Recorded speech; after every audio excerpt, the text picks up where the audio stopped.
Something spicy চ্যানেলে তোমাদের সবাইকে স্বাগতম। চলে এসেছি নতুন একটা ভিডিও নিয়ে। আর আজকের ভিডিওতে আমরা একাদশ দ্বাদশ শ্রেণীর জীববিজ্ঞান দ্বিতীয় পত্র বইয়ের চতুর্থ অধ্যায় অর্থাৎ রক্ত সঞ্চালন অধ্যায়টির প্রথম পর্ব নিয়ে আলোচনা করব। তো চলো শুরু করা যাক।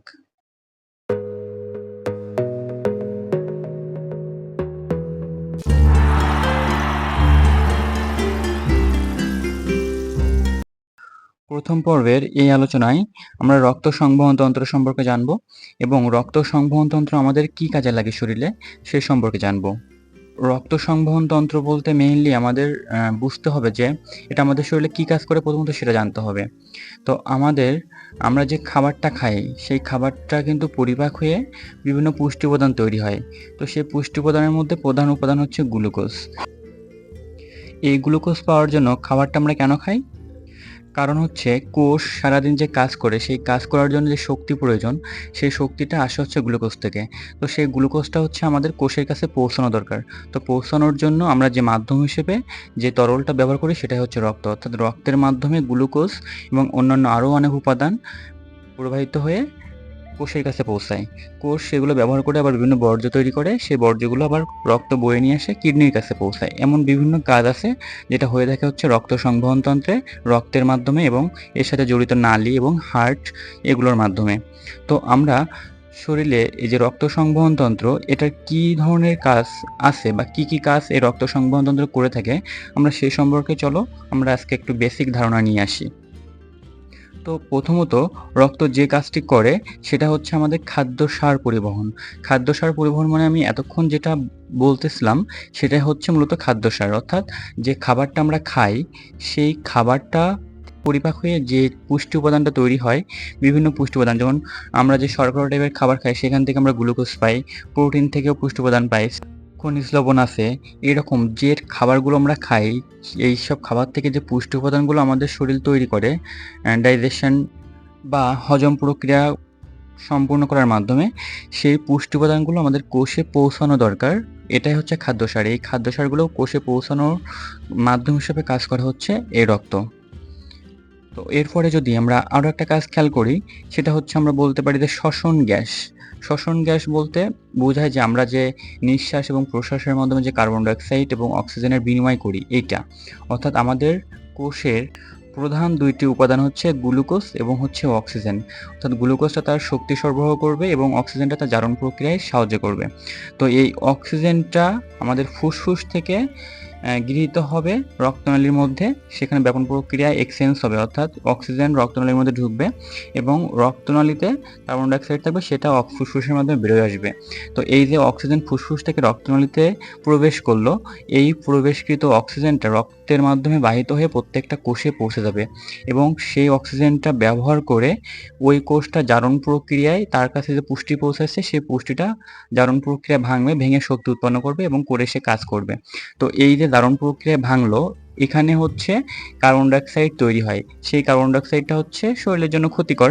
সেই কার্বন ডাইঅক্সাইডটা আবার রক্তের মাধ্যমে আসবে, এসে হচ্ছে তোমার ফুসফুসে প্রবেশ করবে, করে বের হয়ে যাবে বাইরে নিঃশ্বাসের মাধ্যমে। তো এখানে দেখো সেটাই বোঝানোর চেষ্টা করা হয়েছে যে ফুসফুস থেকে রক্তে অক্সিজেন প্রবেশ করবে এবং ওই রক্ত আবার ওই কোষ থেকে কার্বন ডাইঅক্সাইড নিয়ে আসবে, সেই কার্বন ডাইঅক্সাইড আবার ফুসফুসে প্রবেশ করবে, করে বাইরে বের হয়ে যাবে। এখানেও কিন্তু আমাদের রক্ত হেল্প করতেছে। এরপরে যদি আমরা খেয়াল করি সেটা হচ্ছে রেশন বর্জ্য পরিবহন, আরেকটা কাজ, এটাও একটা গুরুত্বপূর্ণ কাজ।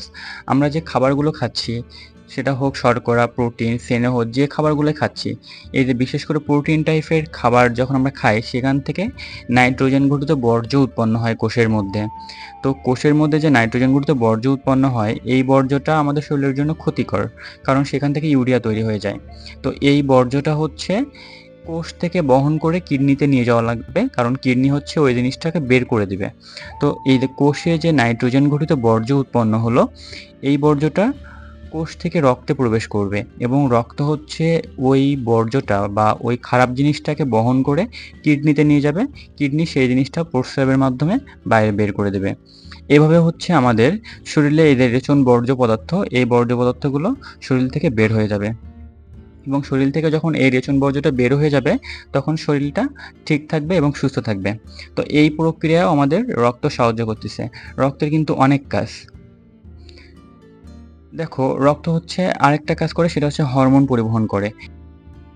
তো এই যে হরমোনটা, এই হরমোনটা হচ্ছে আমাদের শরীরে বিভিন্ন ক্রিয়া কার্যকলাপ নিয়ন্ত্রণ করে। যেমন আমাদের শরীরে হজম প্রক্রিয়া, কোন মানুষটা কতটুকু লম্বা হবে, কতটুকু খাটো হবে, কালো হবে নাকি ফর্সা হবে, এইসব সবকিছু যত প্রক্রিয়া আছে আমাদের শরীরে, সব প্রক্রিয়া নিয়ন্ত্রণ করে হচ্ছে এই হরমোন। তো এই হরমোনটা হচ্ছে আমাদের শরীরে দুইভাবে প্রবাহিত হয়, অর্থাৎ এই হরমোনগুলো তৈরি হয় কোনো গ্রন্থির মধ্যে। সেই গ্রন্থি থেকে হচ্ছে শরীরের সব জায়গায় যেখানে কাজ করা দরকার সেখানে ছড়ায় যায়। তো সেখানে ছড়ায় যাওয়ার জন্য সে দুই ধরনের পথ অবলম্বন করে। একটা হচ্ছে পাইপ বা নালীপথের মাধ্যমে যায়, আর একটা হচ্ছে রক্তের মাধ্যমে যায়। তো এটা বিভিন্ন গ্রন্থি আছে, অন্তঃক্ষরা গ্রন্থি, বহিঃক্ষরা গ্রন্থি, এটা তোমরা পরবর্তী কোনো একটা অধ্যায় আছে সেখানে তোমরা জানবে। তো এই হরমোনটা কিন্তু প্রবাহিত হয় হচ্ছে রক্তের মাধ্যমে এবং নালীর মাধ্যমে। তো রক্তের মাধ্যমে যেহেতু প্রবাহিত হচ্ছে, তো এখানে রক্তেরও একটা প্রভাব আছে। এরপরে আছে তাপের সমতা রক্ষা। তো আমাদের শরীরে তাপ উৎপন্ন হয়। আমরা জানি যে আমাদের শরীরটা সম্পূর্ণ নিয়ন্ত্রণ হয় তাপ শক্তির মাধ্যমে। কোষে যে পুষ্টি গেল, সেই পুষ্টিটা ব্যবহার করে শরীরটা তাপ তৈরি করে, অর্থাৎ শক্তি উৎপন্ন করে বলতে মূলত হচ্ছে তাপ উৎপন্ন করে। এই তাপটা হচ্ছে আমাদের শরীরে যেখানে উৎপন্ন হচ্ছে, যদি সেখানেই থেকে যেত তাহলে কিন্তু সমস্যা হতো অনেক। তো তার জন্য এই তাপটা যদি সব জায়গায় সমানভাবে ছড়িয়ে পড়ে, তাহলে কিন্তু আমাদের তাপ নিয়ে কোনো সমস্যা হবে না। মানে বা ওই উৎপন্ন তাপের জন্য কোনো সমস্যা হবে না। তো তার জন্যে এই তাপটা আমাদের শরীরে সব জায়গায় ছড়িয়ে পড়তে হবে। তো রক্ত হচ্ছে এখানে ২ ভাবে হেল্প করে। একটা হচ্ছে এই তাপ, ওই যেখানে তাপ উৎপন্ন হলো ওই তাপটাকে পরিবহন করে নিয়ে গেল এবং পরিবহন করে নিয়ে গিয়ে শরীরের সব জায়গায় সমানভাবে ছড়িয়ে দিল। এই একটা প্রক্রিয়া, অর্থাৎ পরিবহন প্রক্রিয়া। এবং আরেকটা হচ্ছে বিকিরণ প্রক্রিয়া। বিকিরণ প্রক্রিয়া বলতে আমাদের যে আমরা জানি যে আমাদের ত্বকের যদি কোথাও কেটে যায়, তাহলে যেখানে কেটে যায় সেখান থেকে রক্ত বেরোয়। তার মানে কি, আমরা জানি যে রক্ত হচ্ছে নালীর মাধ্যমে দিয়ে বা নালীর মধ্য দিয়ে চলে। তাহলে যেখানে কেটে যায় সেখানে যদি রক্ত বেরোয়, তার মানে হচ্ছে ওখানে কোনো একটা নালী কেটে গেল, এমন কোনো কিছু। তো আমরা বলতে পারি যে আমাদের ত্বকের প্রত্যেকটা জায়গায় কি আছে, নালী আছে। তো এই নালীর মধ্য দিয়ে হচ্ছে রক্ত প্রবাহিত হয়। এখন যখন হচ্ছে আমার শরীরে অনেক বেশি তাপ উৎপন্ন হয়, তখন হচ্ছে এই নালীগুলো, অর্থাৎ ত্বকের নিচে যে নালীগুলো আছে সেগুলো হচ্ছে প্রসারিত হয়। অর্থাৎ যখন প্রসারিত হয় তখন হচ্ছে ওই নালীটার মধ্য দিয়ে বেশি রক্ত প্রবাহিত হয়। এখন এই বেশি রক্ত মানে রক্তনালী প্রসারিত হয় কখন? যখন হচ্ছে আমার শরীরে অতিরিক্ত পরিমাণে প্রোটিন এবং চর্বি জাতীয় খাবার খাওয়া পড়ে, তখন হচ্ছে বেশি পরিমাণে তাপ উৎপন্ন হয়। মানে কোষের মধ্যে বেশি পরিমাণে তাপ উৎপন্ন হয়। যখন বেশি পরিমাণে তাপ উৎপন্ন হয়, সেই তাপটা শরীর থেকে বিকিরণ করার জন্যে আমাদের ত্বকের নিচে যে নালীগুলো আছে, রক্তনালী, সেই রক্তনালীগুলো একটু প্রসারিত হয় বা মোটা হয়। তো যখন মোটা হয় তখন ওই রক্তনালীর মধ্য দিয়ে বেশি পরিমাণে রক্ত প্রবাহিত হয় এবং ও রক্তের মধ্যে তাপ পরিবহন করে নিয়ে আসে যেখানে উৎপন্ন হয়েছে সেখান থেকে। এবং ওই তাপটা যখন রক্তের মাধ্যমে প্রবাহিত হয়ে যায় স্কিনের নিচ দিয়ে, তখন হচ্ছে ওই তাপটা হচ্ছে বাইরে বিকিরণ করে দেয় ত্বকে যে ছিদ্র আছে সেই ছিদ্রের মাধ্যমে। তো ওইখানে ওই ছিদ্রের মাধ্যমে বাইরে বিকিরণ করে দেয়। এটা একটা, এভাবে হচ্ছে তাপ নিয়ন্ত্রণ করে। আবার যদি তোমার শরীরে তাপ কম উৎপন্ন হয়, তুমি ২-৩ দিন ধরে খাও না, তোমার শরীরের কোষে কোনো পুষ্টি পৌঁছাচ্ছে না, তার মানে তোমার শরীরে কোনো শক্তি উৎপন্ন হচ্ছে না, মানে তাপ শক্তি উৎপন্ন হচ্ছে না।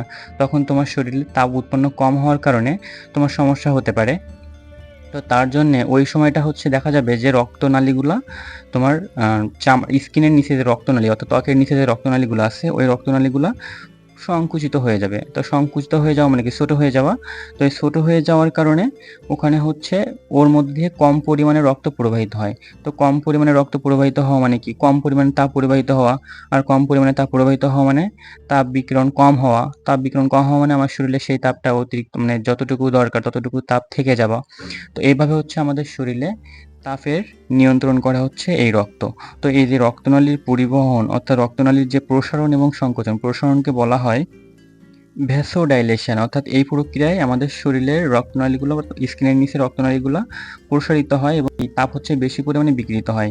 এবং আরেকটা হচ্ছে ভ্যাসোকনস্ট্রিকশন। এই প্রক্রিয়ায় রক্তনালী হচ্ছে সংকুচিত হয়ে যায় এবং কম পরিমাণ তাপ বাইরে বিকিরিত হয়। তো এইভাবে হচ্ছে আমাদের রক্ত হচ্ছে শরীরে তাপের নিয়ন্ত্রণ করে। এরপরের যে কাজটা রক্তনালী করে বা রক্ত সংবহনতন্ত্র করে থাকে সেটা হচ্ছে রোগ প্রতিরোধ। তো এই রোগ প্রতিরোধ করার ক্ষেত্রে আমাদের শ্বেত রক্তকণিকা সাহায্য করে মেইনলি। তো আমরা জানি যে রক্তকণিকাকে ৩ ভাগে ভাগ করা যায়। এটা আমরা সামনে জানবো। আ সেটা হচ্ছে লোহিত রক্তকণিকা, শ্বেত রক্তকণিকা এবং হচ্ছে অনুচক্রিকা। তো এই যে শ্বেত রক্তকণিকা, এই শ্বেত রক্তকণিকার পুরোটাই হচ্ছে আমাদের শরীরের ডিফেন্স সিস্টেম হিসেবে কাজ করে। অর্থাৎ একটা দেশকে প্রতিরোধ করতে হলে যেমন সেনাবাহিনী, নৌবাহিনী, বিমান বাহিনী এগুলো থাকে। নৌবাহিনী নদীতে পাহারার মাধ্যমে হচ্ছে নদীপথে শত্রুকে আটকায় দেয়। বিমান বাহিনী হচ্ছে উপরে আকাশপথে শত্রুকে আটকায় বা যুদ্ধ যখন বাধে তখন আকাশপথে যুদ্ধ করে। এবং সেনাবাহিনী হচ্ছে দেশের বর্ডারে থেকে হচ্ছে অন্য দেশের শত্রুদের ভিতরে যাতে না ঢুকতে পারে এগুলো খেয়াল করে। এবং একটা দেশের ভিতরে মানে অভ্যন্তরীণে কিন্তু বিভিন্ন বাহিনী থাকে, পুলিশ বাহিনী, র্যাব বাহিনী, এরকম বিভিন্ন বাহিনী থাকে। এরা হচ্ছে দেশের অভ্যন্তরে ভিতরের পরিবেশটা হচ্ছে সুশৃঙ্খল রাখে। তো শ্বেত রক্তকণিকার কাজটাও অনেকটা ওরকম না, বলতে গেলে পুরোপুরি ওরকম। কারণ হচ্ছে এই শ্বেত রক্তকণিকা হচ্ছে আমাদের শরীরের ডিফেন্স সিস্টেম হিসেবে কাজ করে। অর্থাৎ আমাদের শরীরে যেন কোনো রোগ বা কোনো হচ্ছে ভাইরাস বা কোনো ক্ষতিকর ব্যাকটেরিয়া এগুলো যাতে আমাদের শরীরে প্রবেশ করতে না পারে, এবং প্রবেশ করতে না পারে সেটা তো আটকাবেই, এবং প্রবেশ করার পরেও যেন কোনো ক্ষতি করতে না পারে তার জন্য যতটুকু সামর্থ্য অনুযায়ী করা যায় তার বিরুদ্ধে, এই শত্রুগুলোর বিরুদ্ধে অর্থাৎ জীবাণুর বিরুদ্ধে ততটুকু কাজ কিন্তু আমাদের শরীরের এই শ্বেত রক্তকণিকাগুলো করে। তো শ্বেত রক্তকণিকাগুলোকে বিভিন্ন ভাগে ভাগ করা যায়, সেগুলো আমরা সামনে জানবো। লিম্ফোসাইট আছে, মনোসাইট আছে, নিউট্রোফিল, এরকম এরকম 5টা হচ্ছে শ্বেত রক্তকণিকা আছে। তারা বিভিন্নভাবে আমাদের শরীরের রোগ প্রতিরোধ ক্ষমতা টিকিয়ে রাখে বা রোগ প্রতিরোধ করে। তো এটা হচ্ছে যেহেতু রক্তের অংশ, তাই এইখানে হচ্ছে রক্তের গুরুত্ব আছে। এরপরে যদি আমরা রক্তের আরেকটা কাজ দেখি, সেটা হচ্ছে জৈব রাসায়নিক ভারসাম্য। জৈব রাসায়নিক ভারসাম্য বলতে আমাদের শরীরে বিভিন্ন জৈব রাসায়নিক ক্রিয়াকলাপ ঘটে। তার ফলে হচ্ছে বিভিন্ন অ্যাসিডিক বা ক্ষারীয় পরিবেশ তৈরি হয়। তো অ্যাসিডিক পরিবেশ যদি তৈরি হয় তাহলে pH কমে যাবে, pH বেড়ে যাবে যদি ক্ষারীয় পরিবেশ তৈরি হয় বা ক্ষারীয় কোনো বিক্রিয়া ঘটে। তো সেই ক্ষেত্রে আমরা জানি যে রক্তের pH এর একটা নির্দিষ্ট রেঞ্জ আছে, সেই রেঞ্জের মধ্যে থাকতে হবে। তো এগুলো নিয়ন্ত্রণ করে হচ্ছে রক্ত। এছাড়া pH নিয়ন্ত্রণ করার পাশাপাশি সে হচ্ছে ইলেক্ট্রোলাইটের চাহিদা বা ভারসাম্য রক্ষা করে। ইলেক্ট্রোলাইট বলতে বুঝি আমরা এমন কিছু পদার্থ যেগুলো পানিতে দ্রবীভূত যখন হয় তখন বিভিন্ন আয়নে পরিণত হয়, এবং সেগুলো হচ্ছে বৈদ্যুতিক সংকেত হিসেবে কাজ করে। তো বৈদ্যুতিক সংকেত হিসেবে কাজ করে বলতে এমন বোঝায় যে আমাদের শরীরে এমন কিছু রাসায়নিক পদার্থ আছে বা দরকার যেগুলো হচ্ছে তোমার হচ্ছে সব জায়গায় ছড়িয়ে যাবে এবং হচ্ছে বিভিন্ন বিক্রিয়া নিয়ন্ত্রণ করবে। এটাগুলো বলতে গেলে অনুঘটক হিসেবে কাজ করে আমাদের শরীরে বিভিন্ন বিক্রিয়ার ক্ষেত্রে। তো যেমন হচ্ছে sodium, potassium, calcium, magnesium 2+ ion মানে আয়নগুলা, ধাতু না কিন্তু, আয়নগুলা অর্থাৎ sodium plus, potassium plus, chlorine minus, calcium 2+, এই যে ক্যাটায়ন বা অ্যানায়ন যে আয়নগুলা, এরা হচ্ছে বিভিন্ন বিক্রিয়াকে ত্বরান্বিত করে বা বিক্রিয়াকে প্রভাবিত করে হচ্ছে সেটা সুষ্ঠুভাবে সম্পাদন করতে সহযোগিতা করে। এছাড়াও আমাদের শরীরে বিভিন্ন যে লবণ প্রবেশ করে, এই লবণের ভারসাম্য শরীরের সব জায়গায় সঠিকভাবে ছড়িয়ে দেওয়ার জন্য এটা কাজ করে। আমাদের মস্তিষ্কে যে সিগন্যাল দেয়, এই সিগন্যাল পরিবহনে এই ইলেকট্রোলাইটগুলো কাজ করে। তারপর আমাদের পেশির যে সংকোচন প্রসারণ এইগুলো নিয়ন্ত্রণ করে হচ্ছে এই ইলেকট্রোলাইট। তো এই ইলেকট্রোলাইটগুলো যেন শরীরের সব জায়গায় সমানভাবে থাকে সেটার পরিবহনে কাজ করে হচ্ছে এই রক্ত। এছাড়াও আমাদের যে জখম প্রতিরোধ মানে হচ্ছে ধরো হচ্ছে খেলা করতে গিয়ে আমাদের কোথাও কেটে গিয়েছে। তো কেটে যাওয়ার ফলে সেখান থেকে রক্ত বের হয়ে যাবে। তো রক্ত বের হয়ে যাওয়া মানে কি? রক্তের মধ্যে যে পুষ্টি উপাদানগুলো ছিল, যে অক্সিজেনগুলো ছিল সেগুলো বের হয়ে যাওয়া। তো এগুলো বের হয়ে গেলে তো কোষের জন্য ক্ষতিকর, কোষ তো মারা যাবে। তো তার জন্যে হচ্ছে আমাদের শরীরে যে অনুচক্রিকা আছে এটা হেল্প করবে, করে হচ্ছে সেই রক্তটাকে জমাট বাঁধায় ফেলবে যাতে হচ্ছে রক্ত না বের হইতে পারে। এ হচ্ছে আমাদের রক্ত সংবহনতন্ত্রের কাজ। আশা করি এতটুকু বুঝতে পারছো। আর এই অধ্যায়টি আশা করি সামথিং পাইসি চ্যানেল থেকে তোমরা অনেক সুন্দরভাবে শিখতে পারবে। তো সামথিং পাইসি চ্যানেলের সাথে থাকার জন্য ধন্যবাদ সবাইকে। আর আশা করি বায়োলজির সব অধ্যায় ভালোভাবে বুঝতে হলে তোমরা সামথিং পাইসি চ্যানেলের সাথেই থাকবে। ধন্যবাদ সবাইকে।